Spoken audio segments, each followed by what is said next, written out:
Mbote bana Congo, mbote bandeko basi pe mibali. Toyeli su na pokwa na lelo, pona osolaka na mayo etali mboka na biso, pona oyo ezoleka na mboka na mikolo oyo sur wa marche pacifique oyo ezaki lancé par Cardinal Mosengo. Bandeko bana Congo biso so toza na mawa, tomoni oyo ekome bandeko na biso bazoki, bakufi mais tozwi penda gain de cause te. Na yango na owana nyonso etindi ngai na ya na solola na pesa pe mwa mayele na ngai po biso nyonso ezaka ata toze sika moko te mais na nzela ya technologie tokomi ko solola tokomi ko pesa na ba mayele yango nga pe na poko lelo na ye na pesa pe oya ngai makanisi mwa muke na yebi nyonso te yango na lobi ke na pesa oya ngai makanisi mwa muke to na ye awa te pona ko erte ba sentiment mais na ye kaka na loba o nga na moni ke ezali vérité na ndenga na zokanisela. Bandeko to mituna nanu na bitumba oyo banda to bandi to sito umeli pe mwa muke na komba na biso. Mais eloko ezosala pasi soki toza kovanda te totala bisika to wuti totala bisika oyo tokomi na bisika oyo tozokende. Bandeko to bundi awa na bakabila dégage mabakambo ebele ba marche na se ambula na malili mais tozozwa kaka résultat penza oyo tozolinga te. O vraiment tozo ova tokanisaki et tozwi yango nanu te malgré to avancer.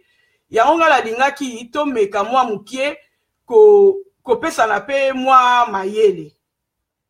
Concernant marche pacifique oyo Cardinal Mosengo a lansaki. Tomoni pe bandeko ba répondre, tomoni pe bandeko bazo soutenir. Pe lisusu apesi lisusu date mususu. Mais na badate nyonso oyo peuple abimaki tozomona keka biso batu tozolela. Yango wana nga na lingai to mituna nanu bandeko, Cardinal Mosengo azali nani? Cardinal Mosengo aza congolais. Cardinal Mosengo azali archevêque ya Kinshasa. Cardinal Mosengo azali ambassadeur ya Vatican na Congo. Ambassadeur aza mutu oyo ayaka ko représenter mboka na ye na mboka ya batu mususu. Tangu yaka ko représenter mboka na ye ezalaka kaka juste pona ba intérêt ya mboka na ye. Soki Cardinal Mosengo azali ambassadeur ya Vatican na Congo, c'est que aye ko représenter ba intérêt ya Vatican. Donc akoki ko bunda pona intérêt ya Congo ata mukolo moko te. Pour ceux qui te lobby Vatican, ceux qui te lobby Monseigneur Mosengo, ceux qui Cardinal Mosengo égale Église catholique. Église catholique égale Vatican, Vatican égale Rome. Rome oyo ekomisa biso lelo ndenge tozali na ndenge ekotisaki chrétienté na mboka na biso oyo esalike tobosana ba oyo na nini biso tozali lolenge nini esengeli totambula. C'est que na kombema kotala bisala oyo Rome esali na biso na histoire par rapport ya histoire na biso ekoki kozala loko moko te oyo biso tokoki kozala na confiance nango. Bien que makamususu oyo cardinal akoki ko bibisa eko sepelisa biso po tozomona ye aza lokola biso aza mutu mwindu alobaka lingala aza congolais tout ça. Mais toyebake tangu mutu abotami nesika na ye akoki kokola akoki pe kolanda banzela oyo ya ye. Ndenge lelo biso tobimi na diaspora toye awa ba misusu ba changer ba nationalité ba misusu ba bali mindele ba misusu ba bianga ba mboka na kozonga susu te ngana ozakaka esika nazali. Mutu asali choix na ye. Cardinal Mosengo pe asala choix na ye ya ko servir Vatican. Na yango lelo tozomona bana Congo babandi kokola. Babandi koluka mwa moko nde tozomona bazoluka biso penza pona nini tozalaka aboye. Biso to uta wapi. Pona nini mutu mwindu azali boye. Ba questionnement ezali koya. Biso ndenge lelo tobotami na kati ya ba religion toyebi penza histoire na biso te. Surtout biso bana lelo totangi ba classe biso so toyebi o akotaki classe ayebi ke totanga ba histoire na biso te. Totanga ba histoire ya ba mboka mususu, programme scolaire na biso esalamaki na batu mususu pona intérêt na bango. Ba politique oyo tozomona ezali batu mususu nde baye kotangisa biso yango, tomoni pe résultat nango. Seke na nyonso tu wana tobandi ko luka luka. Po résultat nango eza médiocre. Tobandi ko luka luka. Ba oyo pe bayebi histoire na biso bien, ba bomba yango. Bayebi période nini oyo biso tokomi. Lelo tomoni pasi mingi na oyo pasi oyo bango ba occidentaux ba multinational ba memeli biso. Po bandeko il faut to yeba ennemi na biso na bitumba oyo. Po soki toyebi ennemi na biso te, to bunda lokwa na molili. Ozo beta mais le cause mon até moyen vraiment au ciblé penza adversaire na yo exact pour zo mon até mais ba adversaire le quoi ba yebi biso bango bazo beta biso ba coup ezozwa biso mais biso ba coup tozo beta ezozwa bango te parce que biso tozo mon até toza na molili na yango na bandeko il faut to lukato identifier bitumba na biso bien sinon to va nous perdre temps na ba énergie na biso pour rien kolanda batu oyo ba rememela biso solution te. Na minute o toyebake ennemi na biso eza ba occidentaux ba ennemi na biso ba amindele ba comprendre période o biso tozali ke to komi luka to mi yeba bango pe ba koki komi tika te parce que biso toyebi yango lelo ndenge toyena ba mboka o toyepe ko découvrir pe bango ba o pe ba observer bango pe bazali ndenge ba vivaka wana ndenge baza o bazali. Eza po biso tozali ba ignorant. Ba yebi ke so lelo biso tokomi na conscience, tokomi éveillé, bango ba ozasu o bazali te. Alors ba koki komi tika te ke biso tozwa éveil et puis bango ba koma na situation oyo bango mo ba yebi ba kokoma parce que baza ba ignorant te. Bango ba yebi, biso nde ba tuto yebi te. Yango tozo bunda na bitumba na ba cadre moko politique et tout ça. Mais bango ba yebi ke bitumba biso eza politique te. Sikoyo, lelo ndenge eza boye, biso to telemi, ba oyo pe bakomi komona conscience, bakomi komi tuna, mama, papa langa nani, papa, mama langa nani, ba moni. Bakomo mona ke, so ba tiki yango, bango ne mutu barokwe.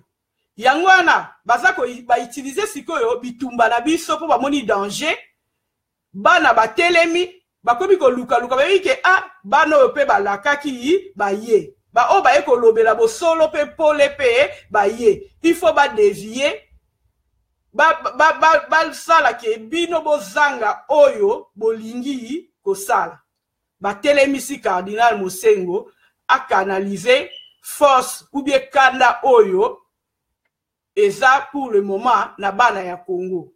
Alors ce qui biso to landi cardinal Mosengo aveuglement ou bien ce ka to landi to ko perdre énergie nyonso tobimisi na bitumba oyo parce que tango bango ne bazana bayebi makambo Kabila azosala mais bako pousser Kabila nde tokomo mona lelo asala mabe ya koleka po bango na force oyo peuple azolakisa ba église eko ako récupérer force wana bako ako canaliser yango po na kolongola Kabila na lobite ke Kabila tikala biso sotoza na posa alonga biso totikala mboka na biso. Mais ba force wale ba ko canaliser ngo to kokweya batiela biso mutu oyo bango balingi. Or que biso combat na biso za libération totale. Ezate ke ba ponela biso ba leader. Mais so ito fungoli biso tete ko landa cardinal Mosengo to kokweya ba ko tiela biso leader. Tango ba ko tiela biso leader parce que église catholique nege zawana e yebike ezana faillite. Batu même à la diaspora to yebi que lorsque on a l'église catholique ba église ezaka vide mais so on a l'église de réveil batu batondaka ba yebi eloko wana. Alors église de réveil ndenge yepe na ba pitopale nango ezobebisa bango il faut ba récupérer ba force wana lelo soki ba viva force wana ba teli biso mukonzi ya sika biso to kokumisa église catholique et longoli biso na pasi o tozaki nango tangu tokokumisa ngo tokolo bato baza na église de réveil to église mususu bakozonga na église na bango catholique ou bien église protestante tangu bakozonga kuna bako reconstruire l'école bako reconstruire ba hôpitaux, bako sala makama malamu na ebandeli. Mais là bango bako reconstruire ba école wana ba otangisa bana na biso nini. Kaka histoire oyo ya bampaya oyo etali ata biso na eloko te. Tangu bako sala ba hôpitaux, bako pesa biso bakisi kaka oyo ba importaka oyo ya business biso tokotika laka koyeba tokotika laka kobimisa génie propre na biso te. Bitumba oyo tokobunda ekozala en vain po tokomizongisa lisusu na bowumbu lisusu. Or biso toza na posa bowumbu te. Biso toza na posa te makila bandeko na biso oyo etangi ekende en vain. Biso toza na posa ya liberté. Toza na posa toza libre to vivre na génie propre na biso etant bana ya Congo etant batu mwindu etant ba africain. Donc totika kolanda bitumba ya Cardinal Mosengo po ekozongisa biso na bowumbu oyo ya kala. Po bana na biso le oyo bazokola, bakozonga na ba classe ya ba catholique, bakozonga la chapelet, bakozonga la religion. Ndeko, religion nyonso eza mabe. Yango baloba religion eza opium ya peuple. Religion ezali mayele ya batu pona ko éviter batu bako penser librement pona ko résoudre ba problème ya société na bango. Il faut to bima na ba religion. Il faut to utiliser makanisi na biso yango wana nde bonzambe, yango wana nde spiritualité bobiso. Toboyi bayela biso bobango oyo ekomisi biso lelo bazoba. Yango ekotisi biso na bowumbu. Soki tolandi Cardinal Mosengo tokozonga na bowumbu bapesaka biso ba jeton ya kozwaka mapa baponela bino mateya oyo bokoyoka baponela bino classe bana na bino bakotanga oyo lelo tomondi bato ebele batangi ba classe ba résoudre kute loko moko te ya société na bango parce que bandeko bakanisaka ke soki mutu atangi nda aza intellectuel te mutu atangi aza instruit. Parce que mayele wana yete mutabimishi yango. Mayele ya mutu mususu ba instruire ye sala boye, zongisa boye, ao kotia boye, ao kozongisa boye. Mais intellectuel azali mutu oyo abimisaka mayele buanya na ye pona ko résoudre makambu oyo ba problème oyo ezali na société na ye, ba difficulté oyo ezali na société na ye. Yango wana biso bana Congo, il faut to vanda. To yeba ennemi na biso aza nani a fonctionnaka ndenge nini enoto tika enoto landaka mayele moko boye batu moko bayeli biso baye kolakisa biso il faut bosala boye bandeko toko s'en sortir te bandeko toko s'en sortir te to tika kolanda Cardinal Mosengo nenga zawana asignia na ye ba contrat na ye parce que boyebi batu oyo bayaka na étranger basenga ka nationalité ba prêtera serment pona nationalité oyo azozwa ba Cardinal Mosengo nde bazawana ba si ba prêta ba serment ne jamais trahir côté bakendaka. Donc des abongo soki ye abundi bisutumba ya solo pona Congo a trahir kota signer contrat. Donc jamais akoki kosala likamu moko pona bien ya Congo. Et loko bazali kosala parce que modèle église de réveil eza ko fonctionner na ba pasteur na ba mbonga ba mabonza ezali manki ya toba ezalo ko perte moko boye pona église catholique o esala masolo nango ba pasteur mbongo bazwaka ezaka ya bango tandis que église catholique partout ezalaka mbongo ezongaka esika moko.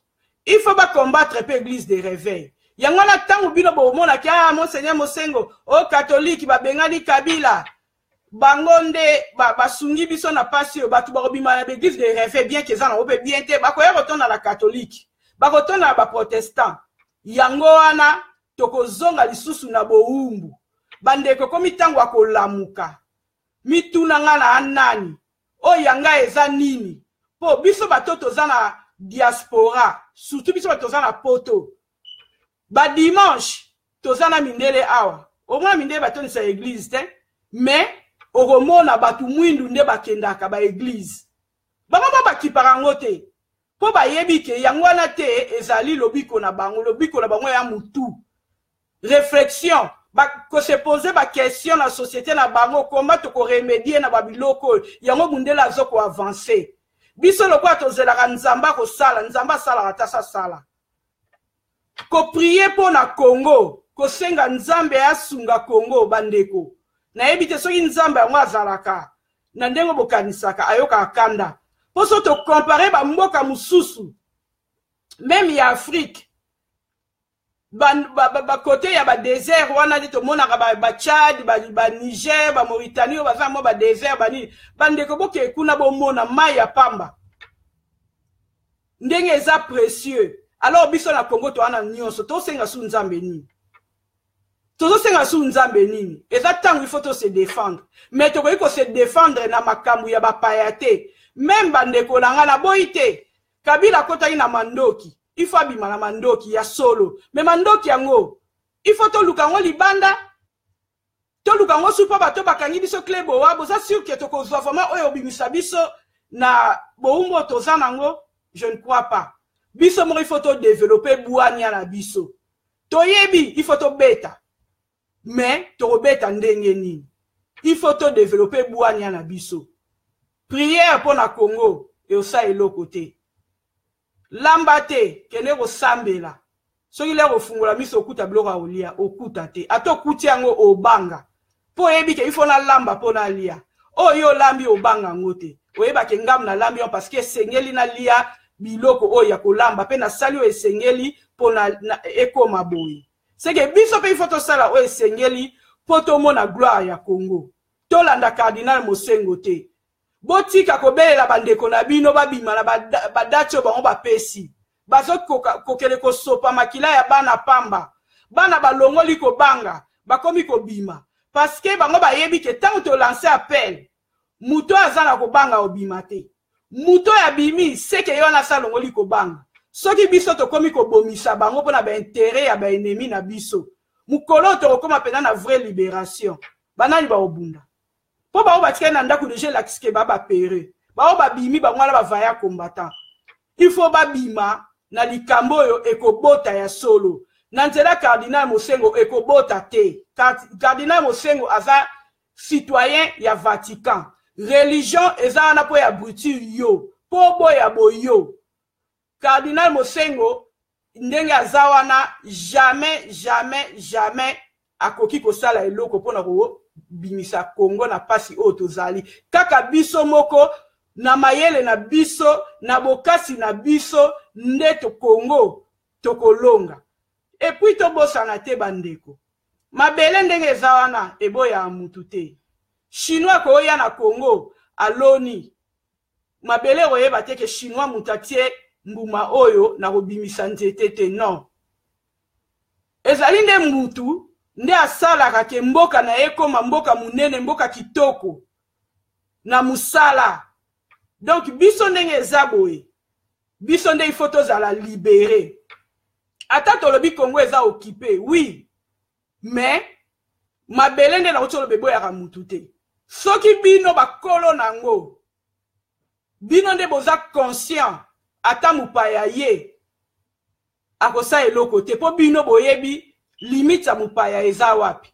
Donc biso nde ba congolais nde mutoza occupé na ba religion ya biso te na ba pensée ya biso te na ba politique ya biso te na ba makamukili kili ya biso te yango tozo kanisa ke yango de kosala to libérer Congo to ke na ba dialogue to ke na ba politicien ba nini non na bandeko o ba belelaka unité bandeko pona ngai secret ya unité ezali to tikalaka ba congolais po soki yo za na parti politique olobi ke poto bikisa Congo il faut to sangana yo za na IDPS oya za na Pareko tango akoya na kazaka na ye ya Pareko eko clash quelque part na kazaka ya IDPS.